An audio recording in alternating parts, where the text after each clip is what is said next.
ये कहानी ममता की है। बचपन से ही घर में ये एहसास दिलाकर पाला गया कि औरतों को बोलने का हक नहीं है। अरे ममता, जरा जल्दी जल्दी हाथ चलाओ। रोज ऑफिस में देर पहुंचता हूँ तुम्हारे कारण। लेकिन आपका सारा खाना पैक और तैयार भी है। अरे जबान जितनी चलाती हो उतना अगर हाथ चलाती ना तो शायद घर को अच्छे से मैनेज कर पाती। क्या मतलब है? क्या नहीं मिला आपको? मोजे मोजे कौन देगा? ममता भागकर पति को मोजे देती है। वो हर किसी का ख्याल रखती, लेकिन उसके घर में रोज का रोना लगा रहता। अरे माँ, आज स्कूल में टीचर ने मुझे फीस के लिए डांटा। माँ, मुझे अच्छा नहीं लगता कि स्कूल में फीस के पैसों के लिए मुझे कोई भी बात सुनाए। अरे पर बेटा, ये तो पापा करते हैं ना, सारा ऑनलाइन। मुझे तो इसकी जानकारी भी नहीं है। हाँ हाँ, बना लो बच्चों के सामने मुझे बुरा। अरे करता तो मैं ही हूँ, माना, लेकिन मुझे कोई सपना थोड़ी ना आएगा कि बच्चों की फीस जमा करनी है। अरे बताओगी तो तुम ही ना। ममता की अब ये आदत में शुमार हो चुका था। वो हमेशा हर बात के लिए खुद को ही दोषी मानती। एक दिन वो पड़ोस की दोस्त से कहती है, समझ नहीं आता यार, मैं इतनी डम कैसे हो सकती हूँ। बात तो सही भी है ना। अब पति बेचारा नौकरी करे, पैसे कमाए, या फिर ये देखे कि बच्चों की फीस का वक्त है। क्या करूँ यार। पता नहीं, मेरे पति तो सारा काम खुद ही करते हैं। वो तो कहते हैं कि तुम थक जाती होगी, सारा दिन घर बाहर बच्चे तो। अच्छा, ऐसे भी पति होते हैं क्या? अरे क्या बात कर रही है? भाई साहब कभी तुझे किसी बात के लिए सुनाते नहीं? किसने कहा नहीं सुनाते? अरे ये पति चीज ही ऐसी होती है कि बिना पत्नी को सुनाए उन्हें चैन की नींद कहाँ आती है। तो तू भी परेशान रहती होगी कि कैसे, क्या, कब भूल गई।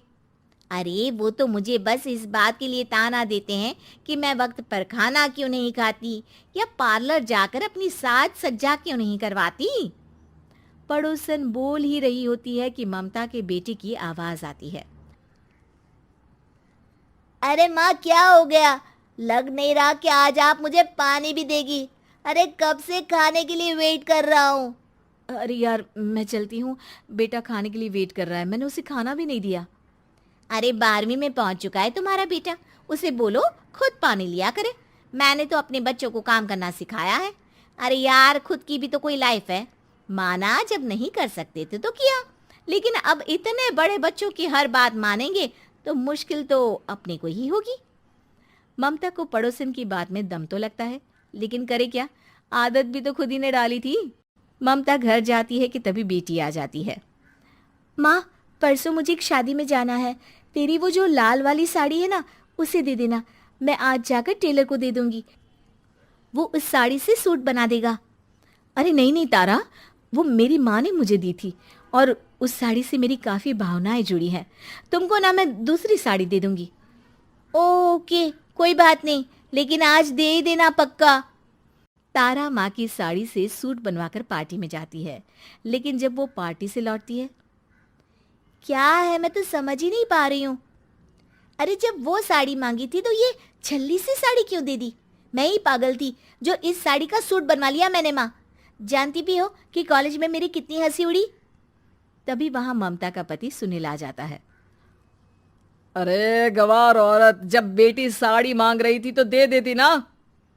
अरे पापा, इनके तो इमोशंस जुड़े थे उस साड़ी से। ममता इतने सब के बाद भी कुछ नहीं बोलती।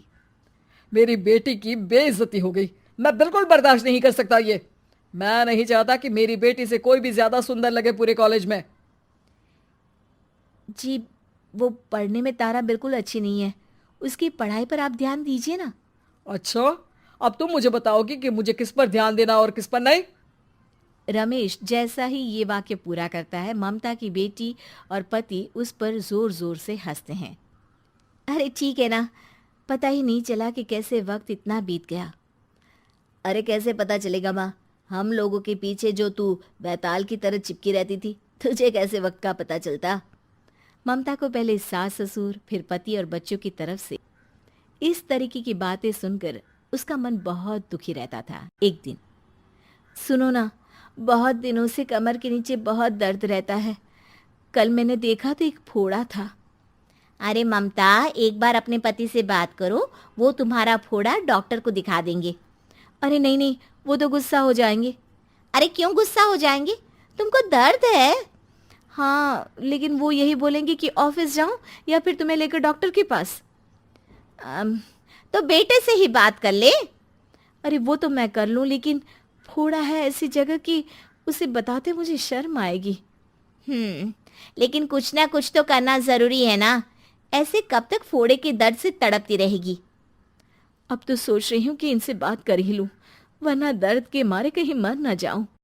लेकिन शाम को, ममता, क्या किया तुमने आज? खाने के डिब्बे में कैसा खाना दिया था?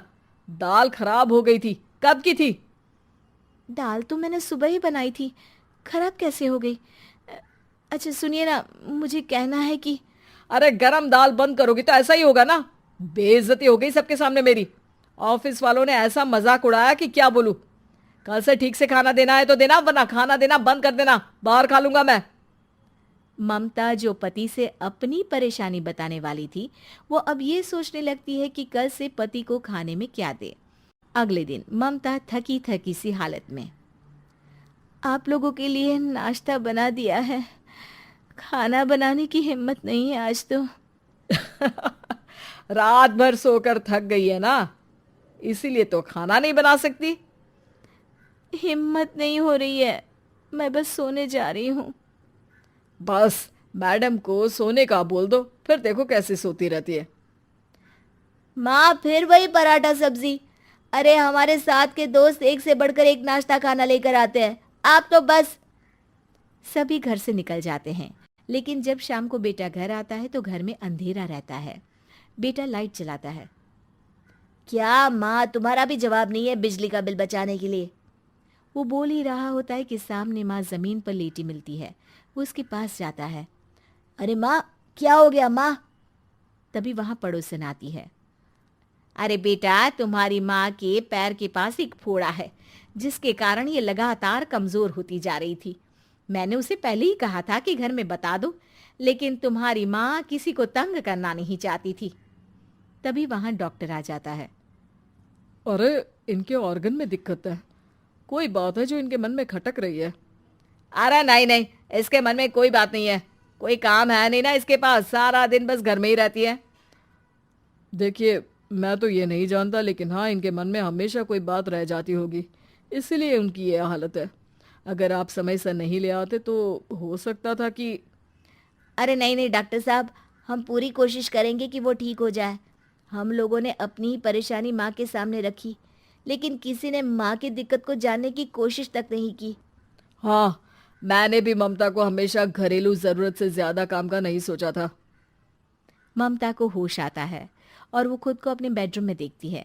वो उठने की कोशिश करती है कि माँ, अब आप नहीं उठेंगी। हम लोग है ना, हम लोग आपको पूरी तरह से खुश रखने की कोशिश करेंगे।